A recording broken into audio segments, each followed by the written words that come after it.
Obrigado, senador. Eu queria esclarecer só dois pontos técnicos e depois fazer um encerramento sobre algumas considerações da senadora Luciavânia. Os dois pontos técnicos, o primeiro é em relação ao BNDES. Em algum momento surgiu aqui alguma dúvida sobre o fato do BNDES ter emitido a portaria para pagamento em 24 meses, se ele era considerado adequado ou não. E, na verdade, o que o Acórdão 825 de 2015 considerou é que isso não é adequado. Ou seja, essa lógica de dar 24 meses para quitação do Tesouro junto ao BNDES após o período de apuração é uma lógica que foge da lógica dos empréstimos, que faz com que, mesmo depois que os empréstimos tenham terminado, ainda demore 2 anos para que a União possa quitar esse empréstimo ao BNDES. Ou seja, não existe previsão legal e a portaria não teria poder para fazer isso. Então, esses pontos foram consignados no relatório.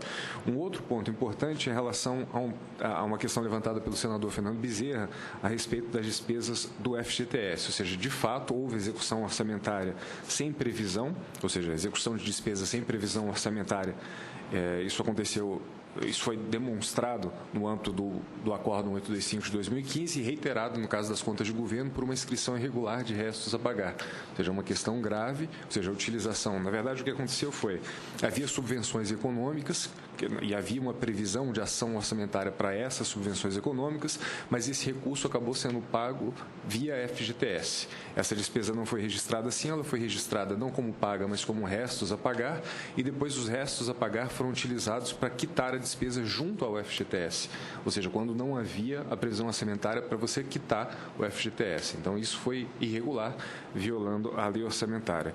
E, para terminar, em relação aos pontos, um ponto que foi bastante comentado aqui, que é a informação que possa vir do TCU para alimentar o processo aqui do Congresso de uma forma geral, né?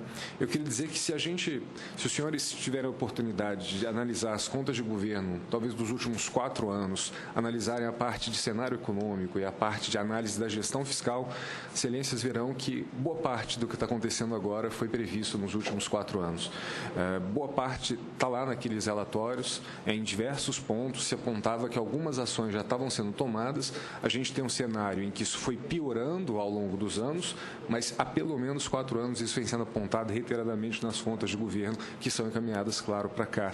E, além disso, nós temos outros relatórios, o relatório de gestão fiscal, que é feito quadrimestralmente, outros relatórios que são feitos, são mais de 10 auditorias todo ano e certamente mais de 50 processos todos os anos, e praticamente todos os processos sobre finanças públicas terminam vindo ao Congresso.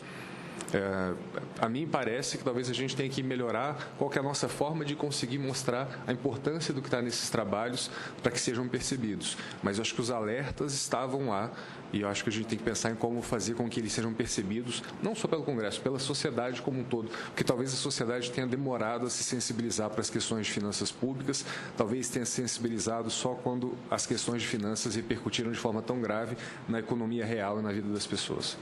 Muito obrigado.